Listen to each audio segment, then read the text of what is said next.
So, my name's Richard, as it says on the agenda, I'm from Corporate Watch. So, today's nice introduction to us. That's our website. So we are a research and publishing group.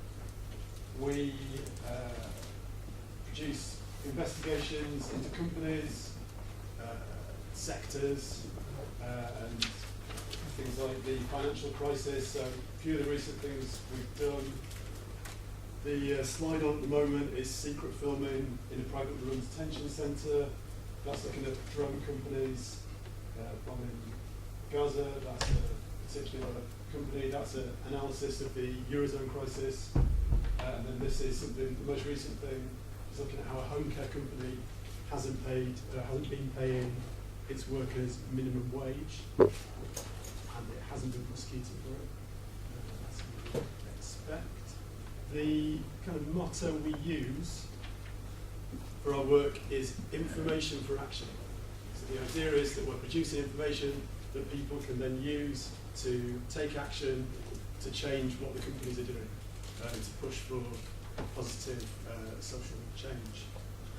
Just to get a sense of who's in the room, how many people here have looked into a company themselves? Okay, great. It's about half and half. Grand. So another bit of our work is what we call do-it-yourself research, which is what the handbook, the yellow and black handbook over there is about, which is giving kind of training sessions like this to campaign groups, activists, public service users. We do quite a lot of stuff with hospital user groups into how do you find out the information you need to take action against a company that you've got a problem with. So what I'm going to do here in the next hour and a half is quite a condensed version of that kind of introduction to it. But then, we run them frequently, so if you want more information about any of the stuff that's in here, it's either in the handbook or we'll be doing a future kind of longer workshop. Won't do too much in this bit about the particular type of action that it's good to take that can kind of work against a company. But maybe in the question and answer session at the end, we can go into it. So, quick plan of the session. The first bit's going to be a kind of quick run through of what a company is, just to give kind of context to the rest of the stuff we're going to be doing about finding information about it. And then we're going to look into how do you find out who the owners, the directors of a company are. Big question, what's the company up to? Good way to find out about that. And then just a brief introduction to company accounts and finances. Just because there's a lot of information in company accounts, but it tends to be something that people can be quite intimidated by because of the kind of difficult, abstruse language used in them. Okay, so first thing just to get started, why would you set up a company? What reasons would you have for setting up a company? A broad answer. Don't give me any special ideas you may have. To make money. Yeah, but why in particular would you do that through setting up a company? Because you could do that as a sole trader. Yeah. Yeah. Okay. But there's a gap in the market. But again, with the gap in the market, you could take advantage of that just by yourself.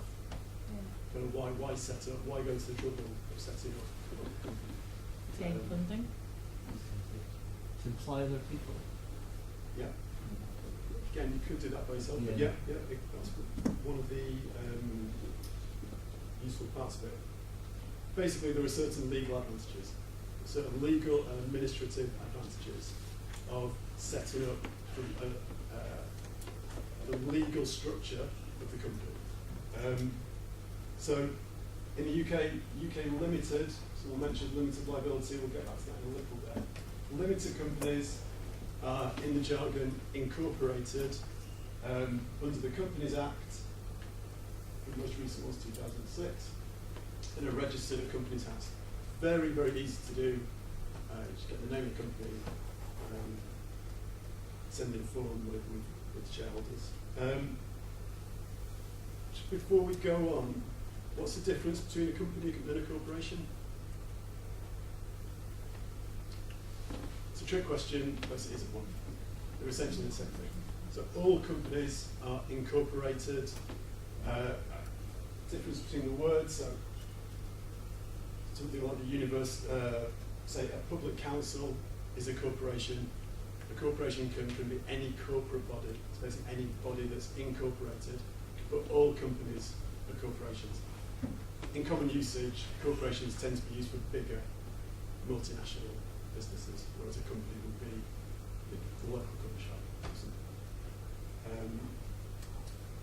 Who owns a company, or more correctly, what do we call people who own a company? Called directors or shareholders? Yeah, directors would run the company, but the shareholders would own it. So if I'm starting up my own company, go to this company's house, I'd email them, having myself as a shareholder and anyone else who wants to be part of it. And the key thing about a for-profit company, so a company that's being run for profit, is it has shareholders. It has a certain amount of shares, and the people that hold those shares, that own those shares, are the owners of the company. Quick jargon point. You'll sometimes see the shareholders referred to as members. They just mean shareholders when you see that. What we're not going to be talking about here are not-for-profit companies, other types of business organisation like partnerships, limited liability partnerships, industrial providence societies, things like that. We're just going to be focusing on limited companies. And my slide has come this thing. I'll talk through the next slide. It seems to have disappeared from my PowerPoint presentation. A company has certain legal characteristics that make it very attractive as a way to pool investment. So when you set up a company, it becomes a separate legal entity. Legally, it has its own legal personality. It's called corporate personhood, all of these phrases for it. That means it has certain rights. It has the right to privacy, to fair trial, freedom of expression. It can sue, can be sued, own property, variety of things. In many cases, it can be treated like a human person, although in some ways it can't. For example, it can't be put into prison, it can only be fined, something like that. The other thing is it has no kind of natural lifespan, so it can exist. There's no limit on the length of its existence. The other key thing for now is this thing about limited liability.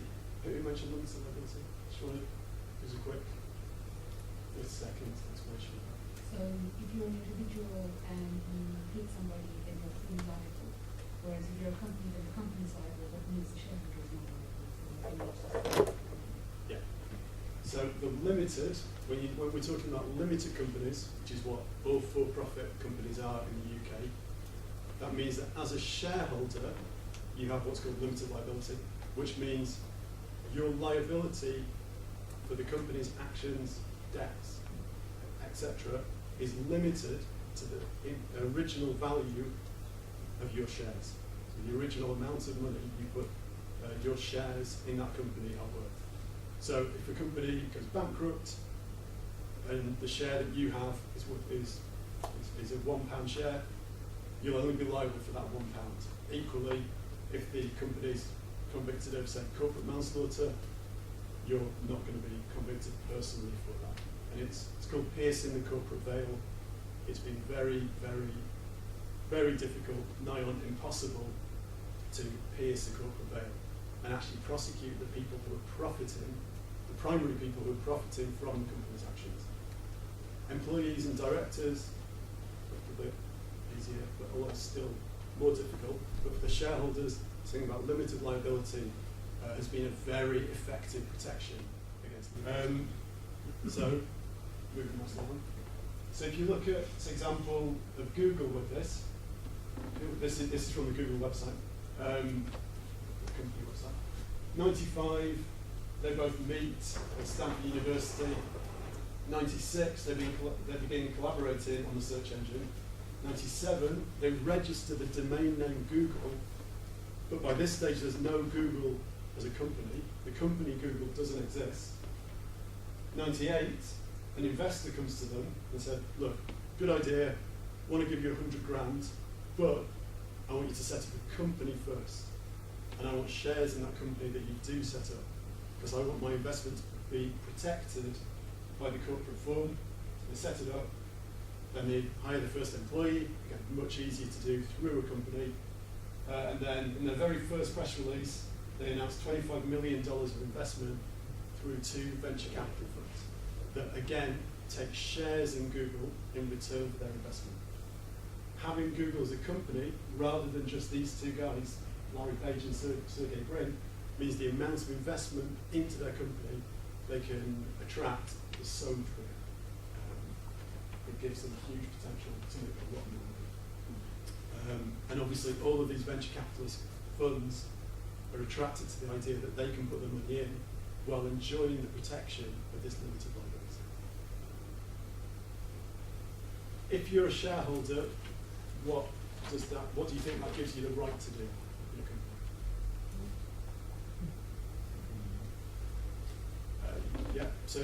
So you can buy and sell your share. So shares can be bought and sold. If you own a share, you can sell it. Yeah. Anything else? Vote. Yeah. Voting rights over direction of the business.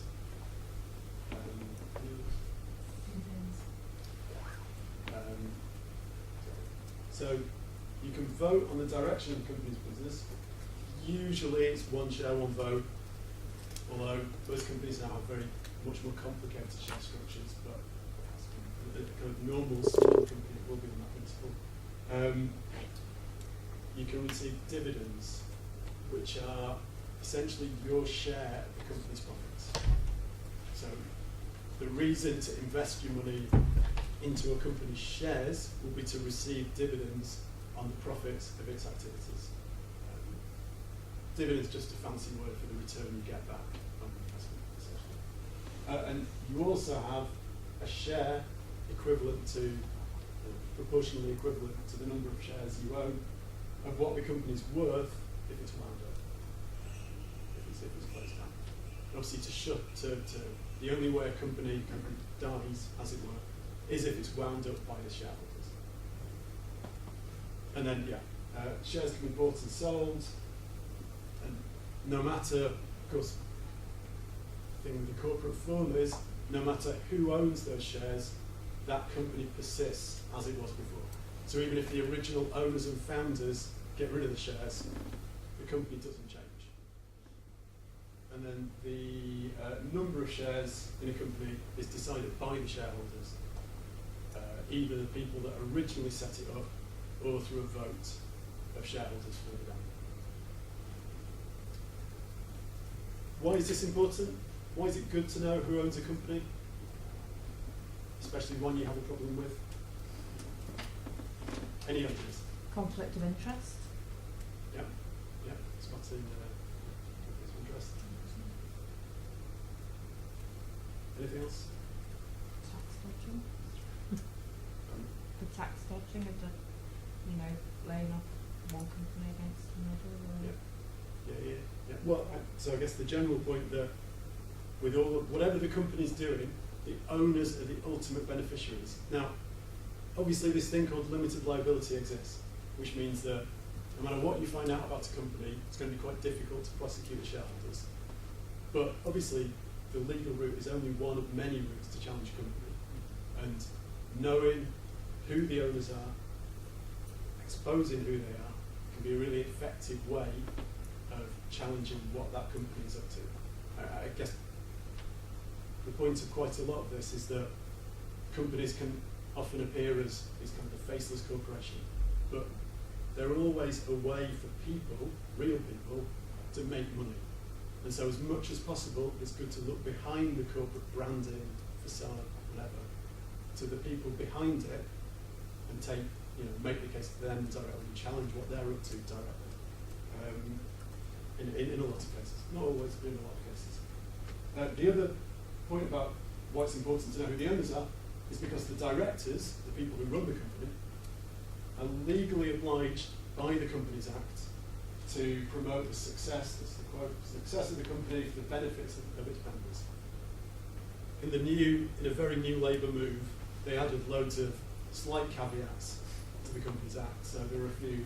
So it now says, while being aware of the impact of the company on things like the environment, the wider environment, the wider social context. But this remains a primary duty. And what they mean by that is profit. Success means a return on the owner's investment. So as much money to them as possible. And yeah, helps to show. If you've got a healthcare company that's coming to the NHS and saying, we're the future of the NHS, we're the future of healthcare in this country, we want to help people, but you find out that its owner is registered in some dodgy tax haven and has a variety of other business interests in a load of dodgy areas, tobacco, arms dealing, whatever. So that's a good way of kind of unmasking what that company's up to. And as I was saying at the beginning, they can be targeted. Target the owners directly. So, for example, divestment campaigns. Long history of pressuring the owners of companies to divest, which impacts on companies. So recently, one example of this.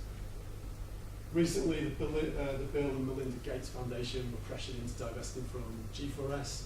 G4S, dodgy security outsourcing company, because it runs prisons in Israel.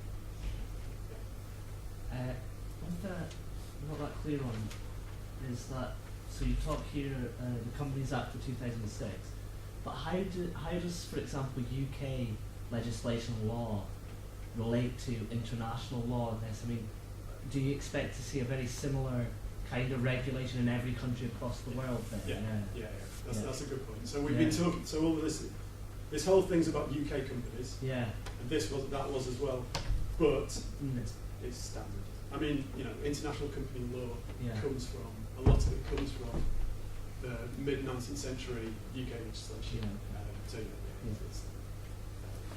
But obviously there are quirks. Little quirks depending on what country you're in. Exactly. Different jurisdictions. But yeah, for all the big stuff, limited liability, all of that, I mean, it's all on an overhang, or a continuation of imperial capitalism. So, does anyone know? So when you see the names of companies, sometimes it will say limited after it, but sometimes it will say PLC. So let's say G4S, the company we were just talking about, is G4S PLC. Marks and Spencer's is a PLC.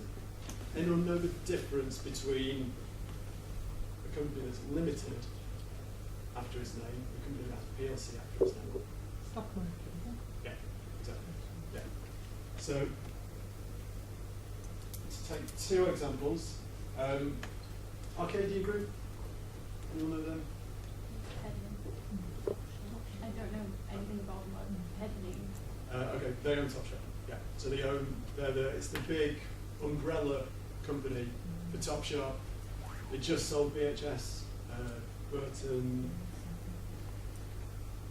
there you go, Miss Selfridge, all of these shops, Marks and Spencer's. Arcadia Group Limited, Marks and Spencer PLC. Difference between them is Arcadia Group is owned by two, well, actually technically they're owned by one person, which is Christina Green, who's the wife of the retail tycoon Philip Green. It's owned by her because she's registered in Monaco, which is the tax haven. It all goes to tax free. But anyway, the limited stands for private limited company. Private limited company. So if I want to buy a share in Arcadia Group, I've got to ring up Christina Green and say, I would like to buy one of your shares. They're privately owned. She told me to get lost. Marks and Spencer is a PLC, which means it's a public limited company. Still limited, notice, still limited liability, but it's publicly limited. which means that the shares can be bought and sold by the general public. So M&S is on the London Stock Exchange. So any of us can phone up, buy a share. In general, PLCs are much bigger. They're much bigger companies. The advantage of, well, for an example of the advantage of being a PLC, this is the last thing on the understanding the company. So how does a company get the money it needs to grow? Any ideas? There are lots of ways to do it, obviously, but here we're looking at two biggest investors, yeah, and through the operations of this business. So say if you set up a bakery, the money you make selling bread, so that's one way you can reinvest money into the business. The other way is from investment. Two main ways to invest in a company. If you want to invest in a company, what are two main ways? Yeah, you can either invest in the shares, so you can either buy a share and put money in through that way, or one other way. Yeah, so if you lend a company, you can also lend. Again, if I'm a business, I need to get money in as investment, I can either borrow it or I can attract new shareholders to put their money in. You can spend ages on this, I'm not going to, but we'll come back to this a little bit in the accounts at the end. Bit of jargon.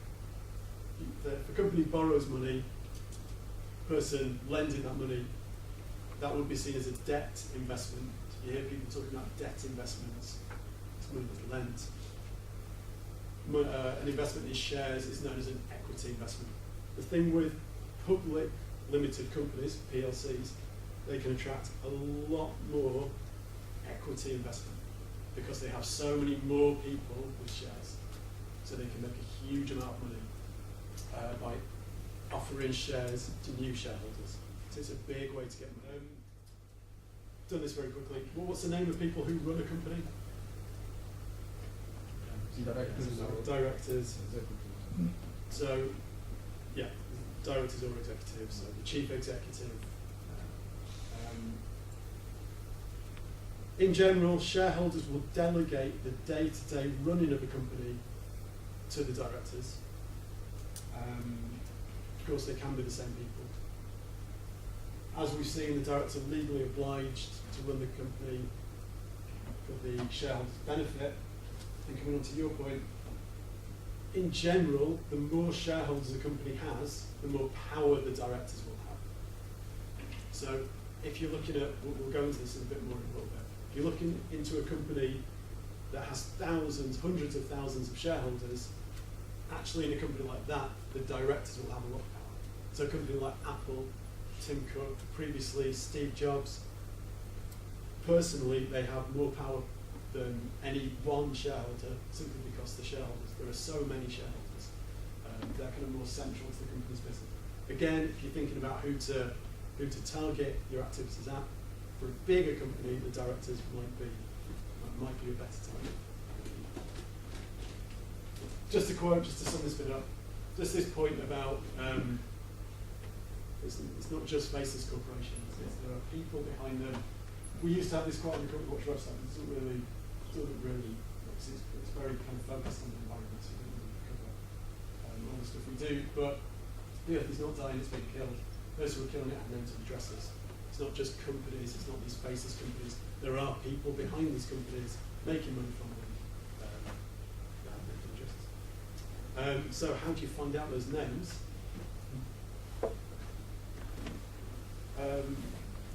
To track the owner. Any ideas? The best way? We're talking about private limited companies here. Don't worry about that so much at the moment. If you wanted to find out who owns a company, how could you do it? What's that? Published accounts and you say yeah. And you don't know the document. So you could look in the accounts, the company's accounts. There's also another document.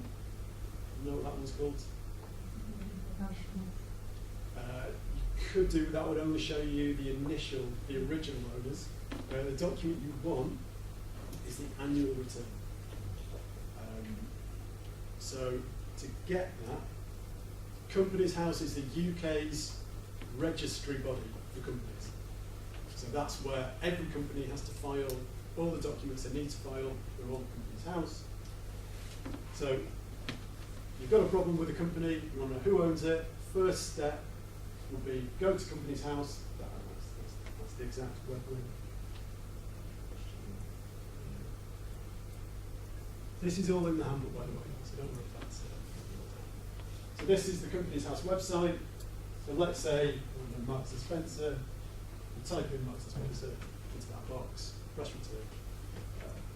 The first problem you'll come across is, especially for a big company like Marks and Spencer, oh dear, lots and lots of companies called Marks and Spencer. As we'll see in the next little bit, companies can own other companies. So we're talking about people, but a huge amount of individual companies, most of them are actually owned by other companies. You've just got to keep going up the chain of companies before you get to actual people. So you need to make sure you're looking at the right company. Often the easiest way to do this is just go to the company's website, scroll to the bottom. This does work for Marks and Spencer, I won't do it here just for time. If you go right to the bottom of the website, you'll often see the name, it'll have the name of the company you want to be looking at.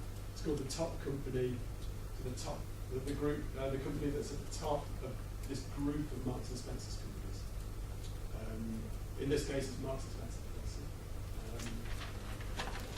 Or, if you have, say you're looking into a bailiff company, and the court documents that you can find about them, they will list the exact name of the company.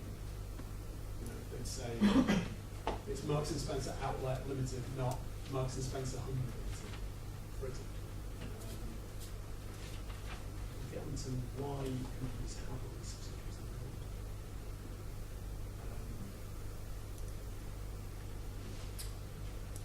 And the other thing is, use other companies' registries for information about foreign companies.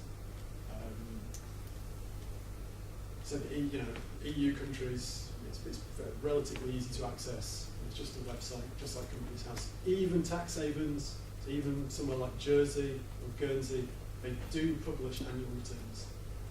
So you can find the names of the owners from those documents. Somewhere like the British Virgin Islands doesn't. So that's where the trail would run cold.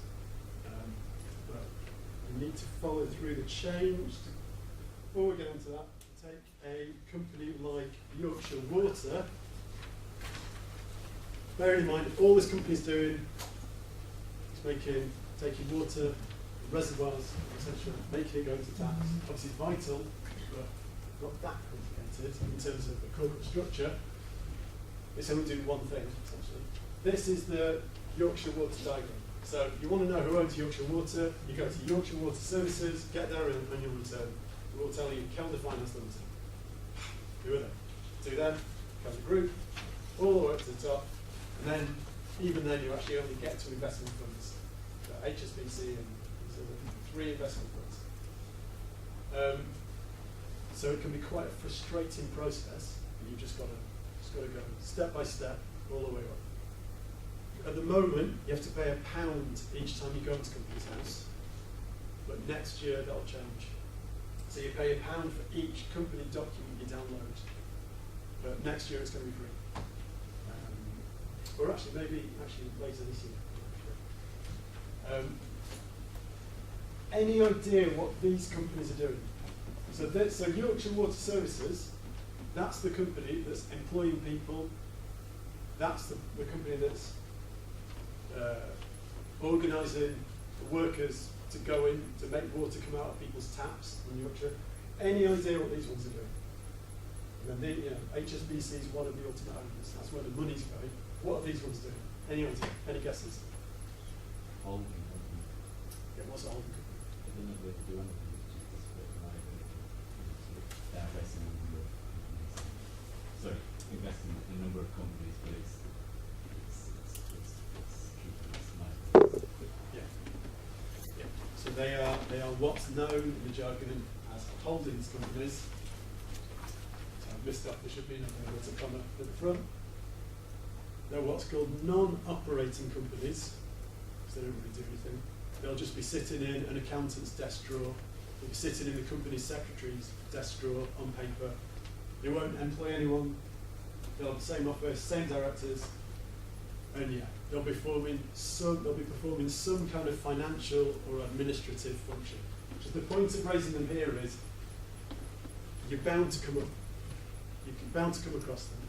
Most, especially bigger companies, they all use these companies.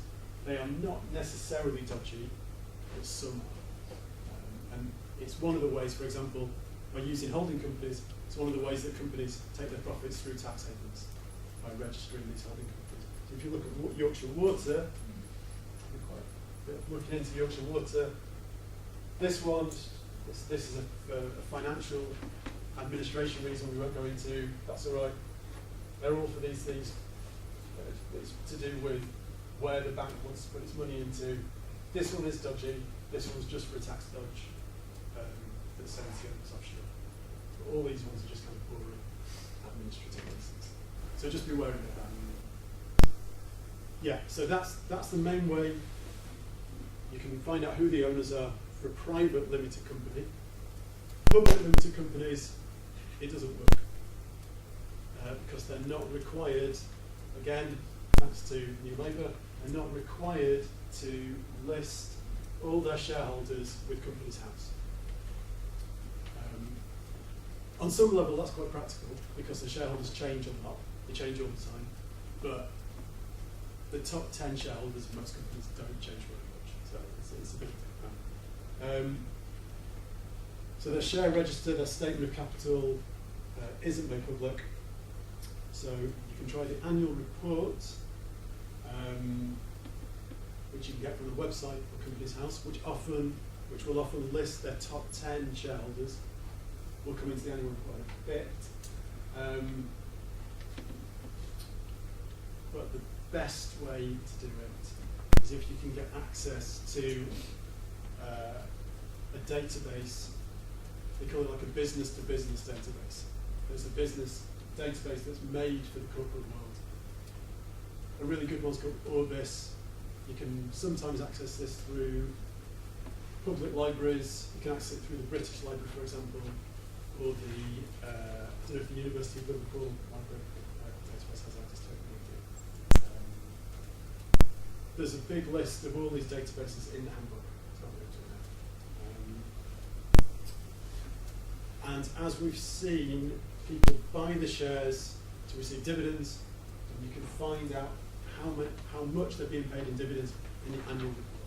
So that's showing you how much people are profiting from the shares. We'll come on to that bit.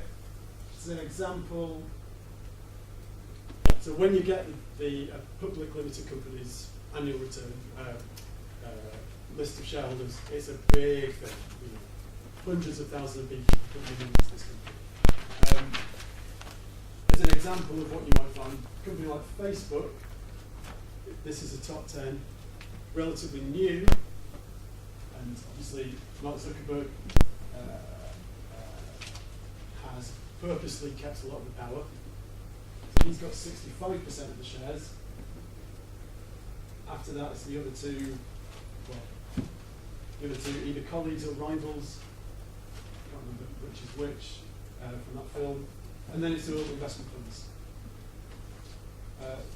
They've got a much smaller share. If you look at a company like G4S, which has been around for a lot longer, in various forms, it's been going for ages, you'll see that there's no one shareholder. So you have Invesco, it's an investment fund with 16%. And then after that, it's very, very diversified.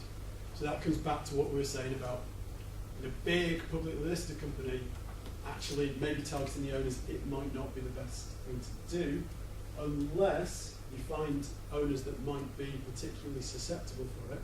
So for example, if you scroll down, I don't have the spreadsheet here, but if you scroll down the list of G4S, you'll find something called the West Yorkshire Pension Fund.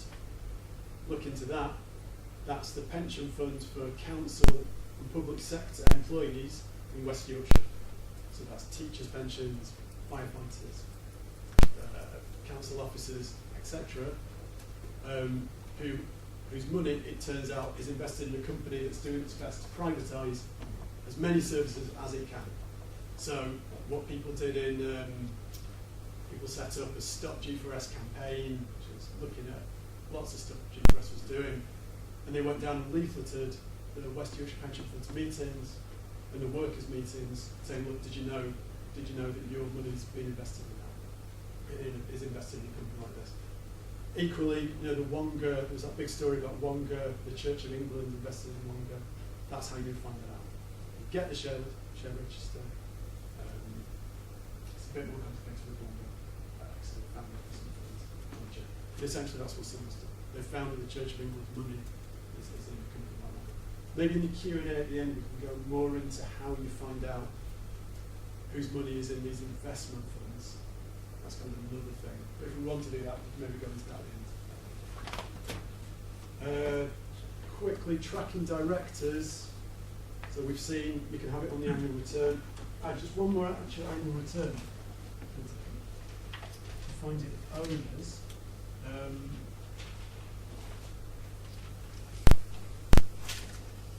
As we said at the beginning, if we're looking at finding out who the owners are, the annual return is good, but often so the annual accounts also get from Companies House. So this is the back page of the Specsavers annual accounts, which when printed out, when the full lot's printed out, it's a 35-page document like this. I've just done the last page for you. So if you see there, you've got a description of who owns the company.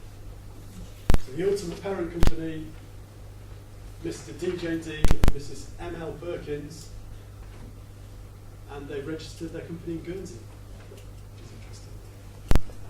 Why would they have done Guernsey? Tax. Well, yeah, tax and secrecy. You can't find out what's going on, which is another advantage. But yeah, Guernsey doesn't charge corporation tax. So the more money you can get going to there. But again, that's just another example of a couple of documents there from Companies House that you can find out who the owners are. And you often need to use both of them together. Peel Holdings, that Dave mentioned earlier, I was going to use it as an example, but it's far too complicated to do quickly. But that's another one where you've got to go up and up and up and up and up and up through the list of companies to get to the top. And it ends up in the Isle of Man, Jersey. Anyway. I won't give the example here, but there are a few websites, again these are all in the handbook, that can sometimes allow you to shortcut some of these steps, although most of them are now charging you to do it. These are especially good though for directors, so there's a new website for open corporates, relatively new, endole.co.uk.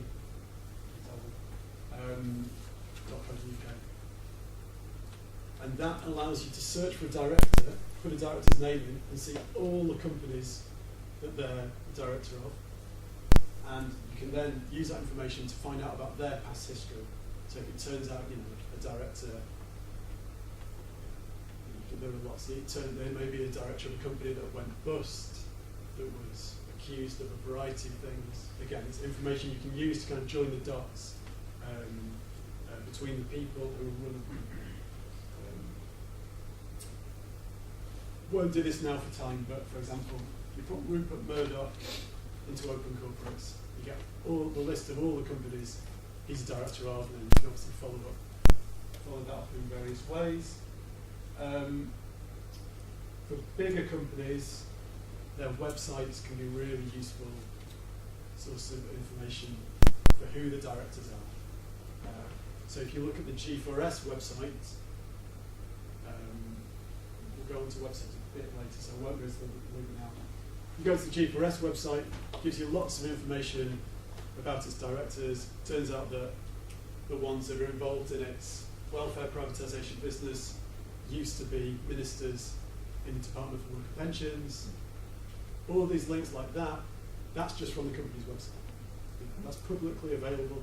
That's information that they're proud of because it shows investors that they've got the inside track. So that's information that kind of counts against them. Other thing, LinkedIn, ever since that started, that's great. And that's great for finding out information about not just directors, but all levels of people in a company's history, likes and dislikes, what sort of car they drive, all of that kind of stuff. LinkedIn's great for tracking, again, doing this networking, who's talking to who, where have people worked before. For a big company like Shell,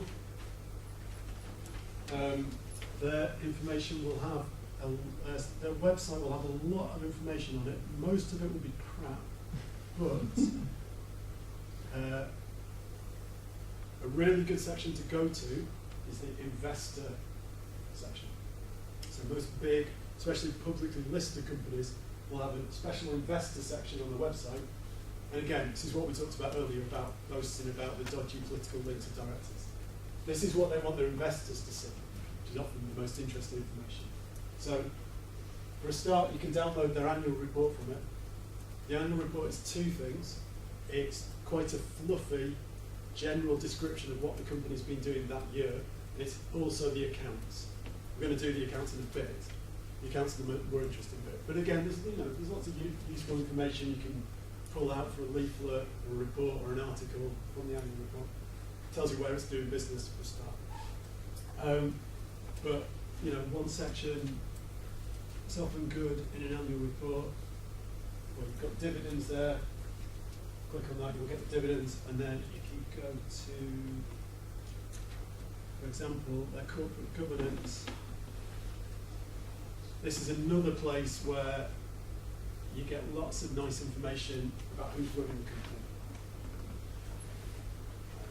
their background, etc. So yeah, the annual report will usually, although it's sometimes separate, contain the corporate social responsibility report. Again, look through the gump.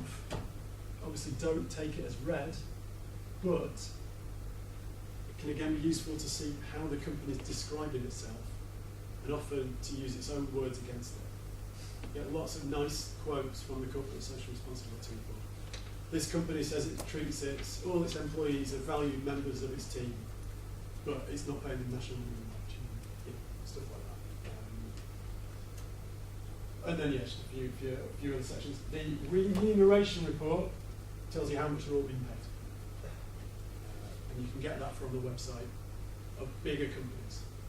That's how you find out how much the directors are getting every year. Just a quick run through of this. This is all in the handbook. All of this, you've kind of just got to do it. But here are a few other legal information sources. Obviously the media, mainstream media, is a good first step in many cases if you're looking into a company.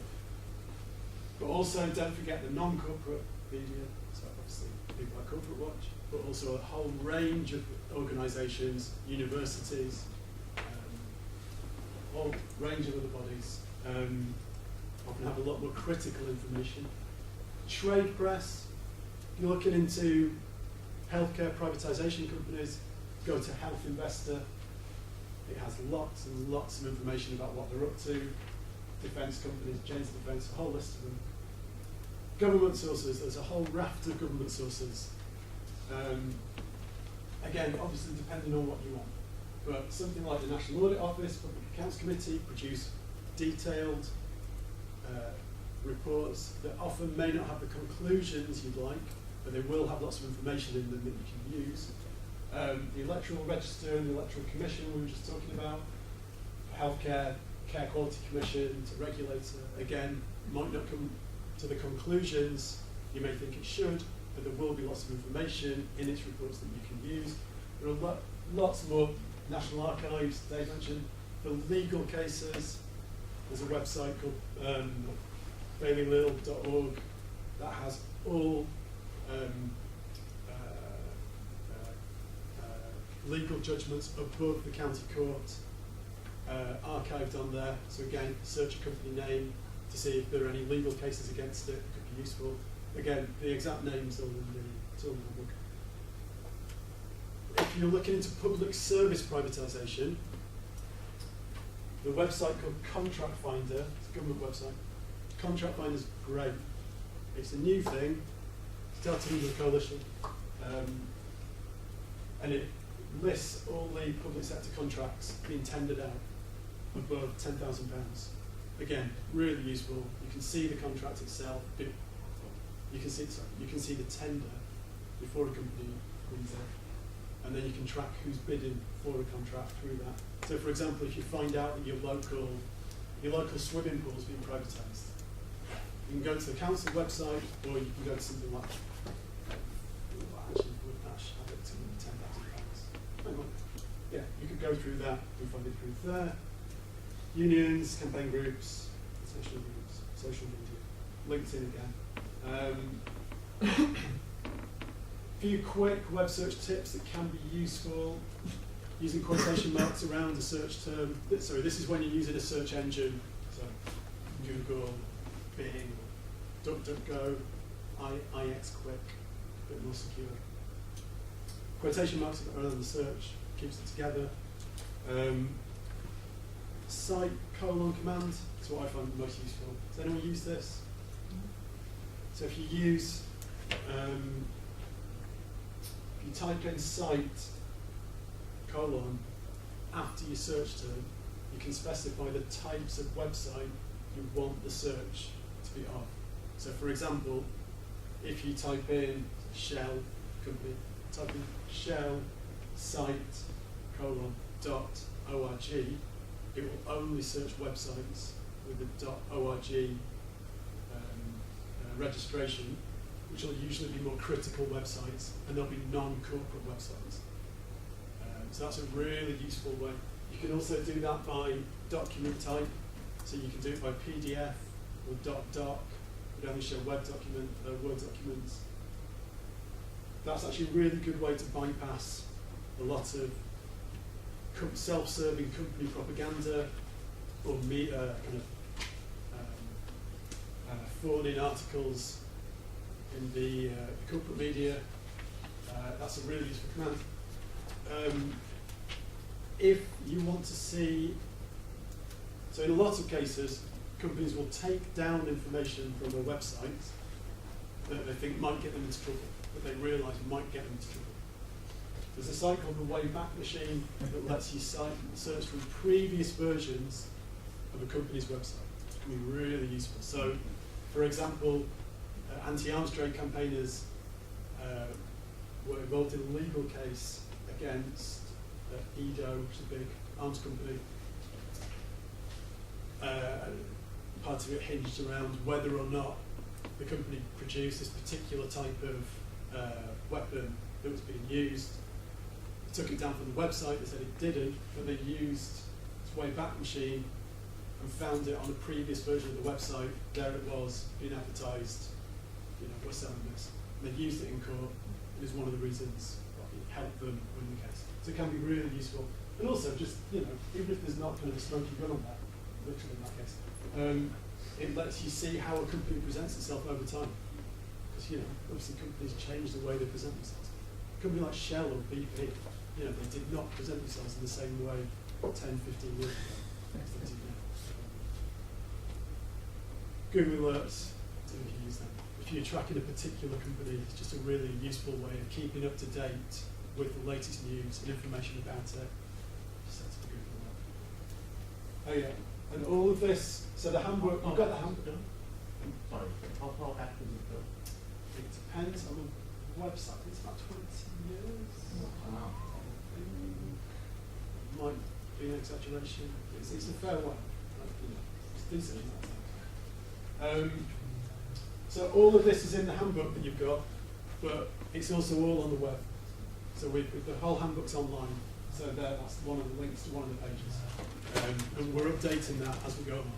So you can keep it online. Now, someone said talk to people. Everything we've been doing so far has been stuff you can do at the desk, which is great. You can find out lots of information like that. But there is no substitute for talking to people either people affected by the company, workers of the company, or other staff who might want to talk to you. It's an obvious point, but it is quite easy to get sucked into just sitting at a desk, sitting on a computer. Go down to the company's offices, go to see its work, take a camera, take a video, camera if you can, just take your phone, there's most of it, most phones now. Put out appeals for information, so that could be on Twitter, on the web. Go down to the company's office with a leaflet saying we want to talk to people, we want to hear from you. And also, again, a step that a lot of people don't do, put questions to the company. So obviously you want to speak to workers who have a grudge with the company who might give you information you don't have.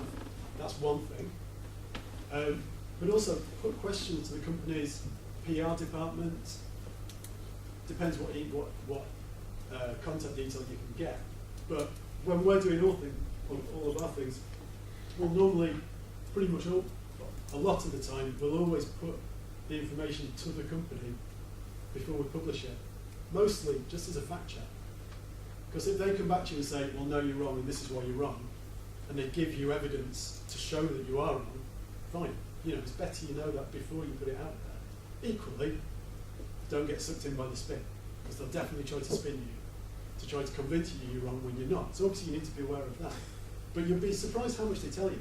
I mean, we've had loads of companies that say things that we wouldn't have dreamed they'd tell us, giving us loads of information, because they think it's a good PR strategy or whatever. But either way, it's always worth doing, because they're going to see if what you're doing has an impact. They're going to know that you're doing it. There are various legal issues around that. Sometimes you may not want to, because they may try to stop you in advance, but maybe we can talk about that after. But in general, talk to it. Just the general point as well, like if you go back to our website, the recent thing we did about home care workers not being paid the minimum wage. We did something last year on Serco, overcharging the NHS. That's coming from whistleblowers. And we wouldn't have been able to get that information without, I guess, having put information about the companies out there already, but also being open to people coming to us and talking to us and sharing documents. So the more people we can speak to from the company, the better. Other thing, go to industry events. So there are all these industry events where everyone's loads of champagne and everyone's talking to each other. Again, you can find out loads of information. There's also the Freedom of Information Act, quite like to get into account. So really quickly run through this. Again, we can always talk about this in the question and answer at the end. And there's quite a detailed section on freedom of information in the handbook. Very briefly, you can ask any public body for information. Obviously, a company isn't a public body, so the companies aren't subject to it, but the public bodies they're working with are, so hospitals, universities, etc. But perhaps more useful, also useful for corporate research are the environmental information regulations, which do let you ask some questions of some companies that are involved in some environmental activities. So often companies won't be subject to them, but they're worth a try as well. It's not they're essentially the same as freedom of information, but they're from the EU. They're a bit broader. For example, water companies now are subject to freedom of information regulations. There's a ruling about a month ago. So and there are a variety of things you can ask for. So, for example, Sean Chris did minutes of all. Actually, I don't know if this is the exact request, but it's the type of information. Minutes of all correspondence between Vince Cable and Shell representatives. And from that, we got something saying Vince Cable was Minister for Shell. Shell describing him as the Minister for Shell. So that's a nice quote. Often, as Dave was saying, there are lots of exemptions. The Act's riddled with exemptions. There might be another one now after Prince Charles's letters. The most important one for our purposes is commercial confidentiality, which will mean that they won't give you essentially it means they won't give you information that could be damaging to the commercial interests of the company, which can be a huge amount of information. So you'll often have to appeal, you often have to challenge it. But at the very least, it will often be quite difficult to get the amount of profit and money that a company is making from a contract, because they'll say it's commercially sensitive. There are ways around it. Again, that's another day. Can I just come in on that? There is a website, I can't remember what it's called, but I'll find out in the lunch break, which trawls for and publishes all information with the rest. Just what do they know? What do they know? That's the one. Well, and also, every public body is required to disclose all the freedom of information requests made of it. So a good first step in freedom of information is go to the public body, check that what you're asking for hasn't been asked for before. In fact, actually, that's a good point about this whole little section. You know, like, always check what's out there before you start. Like, do spend a bit of time looking for and collating all the information that's already out there, because it could save you a lot of time, save you money in company's house if someone's done it before you. And also, it can help you plan your own action, because if something has already been exposed, it's already been disclosed, and it didn't have much of an impact, maybe it's not something that's worth focusing on. I'm going to skip that. Again, that's all in the handbook, how to make a request. So we can go into accounts, which I'm sure you've all been looking forward to. Just want to spend 20 minutes as a final thing, just giving a very brief introduction to company accounts. Simply because, as I said at the beginning, I think a lot of people are put off by them, A, because they're boring, which is true, unless you're looking for something, but also because they're full of jargon, technicalities, which is also true, but it's not impenetrable. If you just know a bit of the language, you'd be surprised at how much information you can find. And they are, for all the inaccessibility of them, or the initial inaccessibility of them, they do give more information about a company's finances than any other source. And there is quite a bit of information in there that a company wouldn't want to publish. Again, company disclosure laws in the UK aren't great. There's lots more that you'd like in them, but there is quite a bit of stuff in there that you can use. Much of it just to give you a basic idea of the company's operations. And obviously, its finances, going back to the original point about the owners, its finances are of paramount importance to the people running the company. So if you can find out if it's got kind of shaky finances or dodgy finances, really that's the last thing that the people running the company would want you to know. And again, the accounts is the place to do that as much as possible. Just a brief introduction to them. You have to publish them. Every company has to publish accounts every year. Again, Companies House, we've been through that.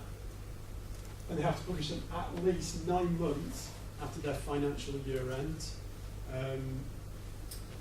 According to the law, they have to give a true and fair representation. Scandal with Tesco, Enron, probably most famously, shows that they don't always do that. But again, there is a lot of information that is accurate in the accounts. And for a lot of them, you know, that particular type of accounting trickery isn't true. They do 2 main things. They show a company's financial position, essentially how much money and other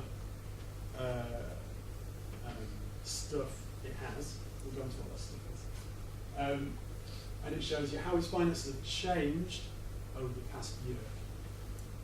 So again, the actual set of accounts is much thicker.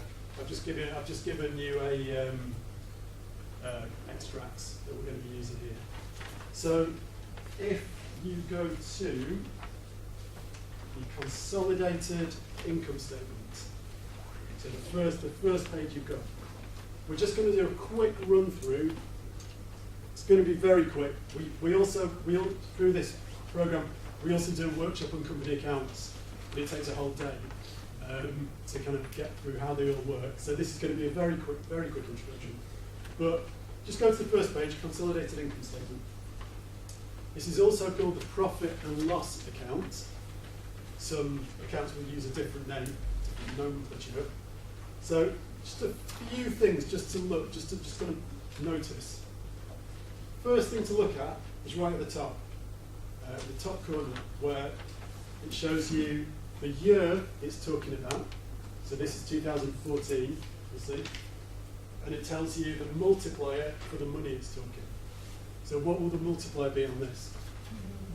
Millions, yeah? So pound million. And then first item on it, revenue. What will the revenue be? Any ideas? Well, actually, before we do that, how much revenue did the company make in 2014? 1.7 billion. Yeah? That was looking right at the top. 1.7 billion. What will United Utilities, a water company, what will its revenue? What will that represent? Money paid. So that's all the money you're spending on water bills, people in United Utilities areas, that's its total revenue. Might have other little bits of revenue, but basically that's going to be it. So people have paid 1.7 billion in water bills in 2014. Now, if you just skip down now, just skip a bit. So if you skip to the middle, where you've got taxation, Yeah. obviously that's taxation. And then the line under that,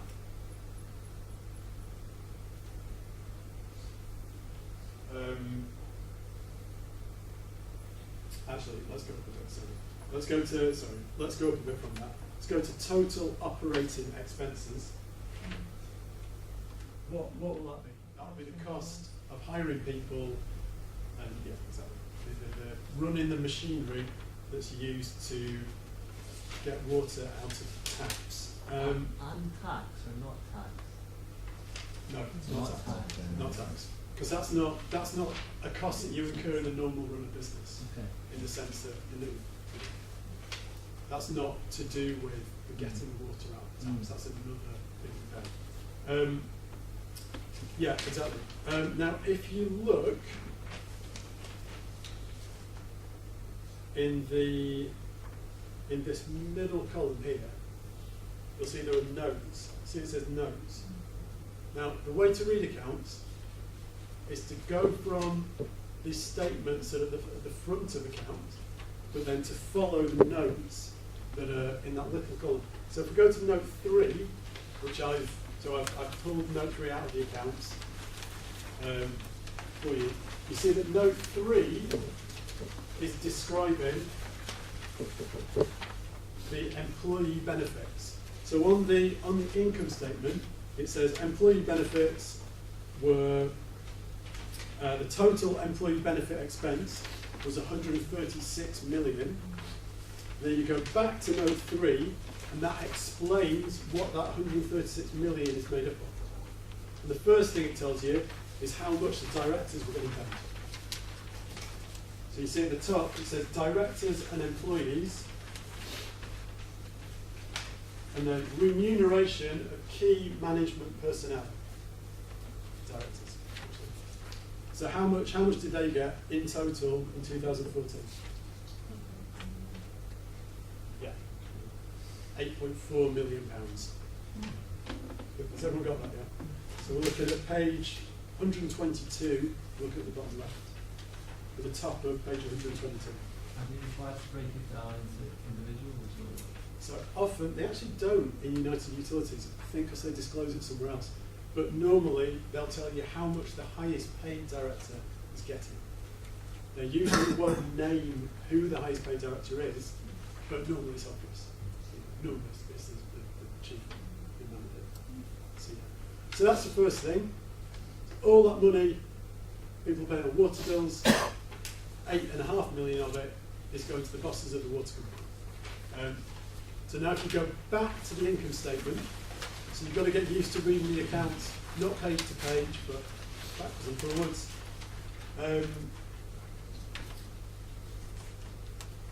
If you go to the next, yeah, okay, let's do that. If we go to the Okay, let's skip the expenses, we've kind of done that. So then let's go down to profit after taxation. So in the middle of the income statement, how much is that? Sorry, the total profit after taxation. How much profit did it make after tax? How much? Yep. 739.4 million. We're taking the actual profit after tax. So what they do on the income statement, so this is how much money we've made from revenue, in this case from water bills, and then they say, and this is how much we spent, various breakdowns, and then they give you the total profit after tax. £739.4 million profit. So that's money that could come off people's water bills. Would be the first, I guess, obvious point to make. And then they tell you how much individual investors are making on each of their shares. Okay? So that's the profit and loss, the income statement. So there you get the figures about profits. And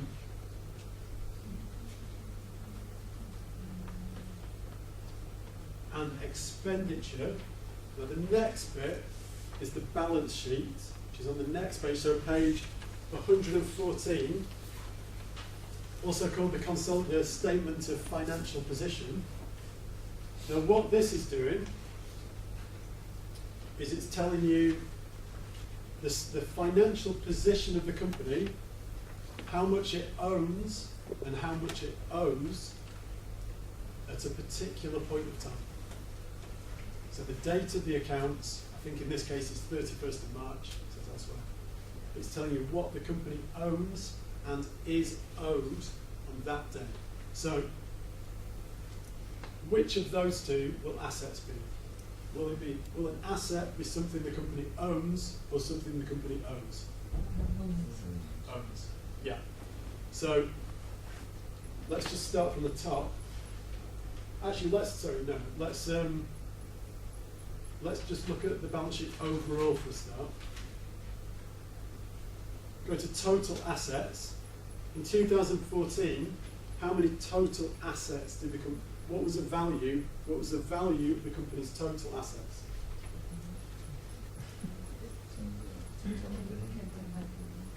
Yeah, and we've got that 10.5 billion.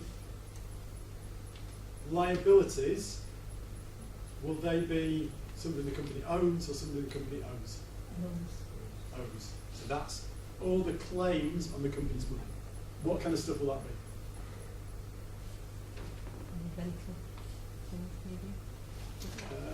Yeah, kind of charges that are owed.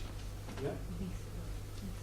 Leases, so loans. Most of it's going to be loans, and also things like leases. But most of it's going to be money that's borrowed. So what are its total liabilities? 8,292 billion. Yeah, million. So 8.2 billion, 8.3 billion. Have we got that? Notice it's in brackets. If a figure's in brackets, because it's negative. Because it's a negative number. So if you want to get the net worth of the company, so how much the company is worth in the accounts, you just subtract the liabilities from the assets. And you get the net worth. If you think about it, that's how much the shareholders, that's how the worth of the company is, if you think about it, is the value of the shareholders' shares. So shareholder equity, what's that in 2014? Yeah, 2.2 billion. That's 2.2 billion pounds. So that's essentially money that's either been invested in the shares or money that's been accumulated through profits over time. Again, that's another number you could look at. If United Utilities says it can't afford to, fix a leak, there's still a huge amount of leaks, United Utilities, all the water companies do, a huge amount of leaks that need repairing. You say, well look, you've got 2.2 billion sitting there in the company. Use of that money. Yeah. Going back to the liabilities thing, just for a second, I mean, I find that quite surprising that it's that high. So it's, you know, I wonder if you could talk to us maybe quickly, like 10 seconds, you know, what those costs are then. So it's, That's for the group, isn't it? yeah. Yeah, it's not because of that though. So what's the biggest liability? What's the biggest liability on the United Utilities? Borrowings, yeah. Borrowings, yeah. So I think I've included that. Thanks. Yeah. So basically, if you followed note number 15 to borrowings, you get to banks and bonds that's issued. I see. But if you think about it, so what did we say at the beginning? 2 ways to invest in a company. Yeah, low investment or low debt. So if you're the company, you either borrow it Yeah. or you ask your shareholders for money. Yeah. Do United Utilities shareholders want to put money in? No, of course they don't. They want to take money out. So you borrow it from the banks. Yeah. So that's why it's so high, Mm. because they're borrowing loads of the money that they're going to spend on the investment they do make Mm. instead of asking their shareholders for it. Is there a way of finding out which banks they borrow from? Yes. Sometimes the accounts will tell you. Often, actually, quite often the accounts will tell you. Again, I've not printed out the sections. There's a section of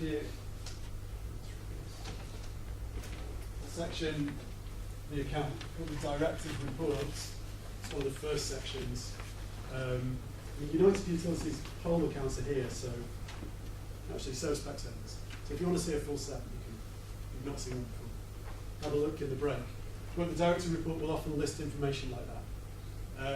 But also, some of those websites we were talking about earlier, like the Endole, those corporate websites, they'll also tell you that information. But it will often be in the accounts, which bank they're borrowing.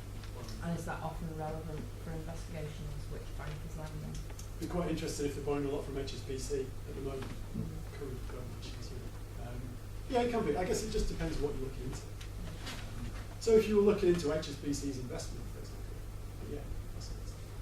Because don't forget, the loan is just another form of investment. It's still a way that HSBC is making money from the company. It's still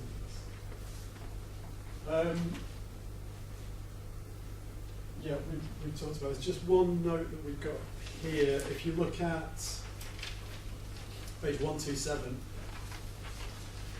so the penultimate page on the print, you'll see it just breaks down the dividends. If you look at the bottom of it, note 10, it breaks down the dividends that the shareholders have been paid. So how much the shareholders going to get for the year ended 31st of March 2014 in total? 164, is it?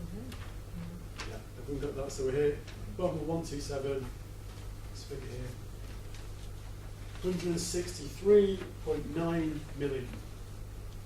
So again, you've got all that money that's being paid in customer bills. You've seen how much of it is in profit. You've seen how much of it's going to the directors, and then how much of it's being paid out to shareholders. Obviously, there are bigger points here. Without privatisation, that's money that can be reinvested in service. But for any company, you'll get this information from the accounts. Even a small company, it should still tell you. Well, very small companies don't, but most companies, small to medium and above, will give you this information. And yeah, that's it.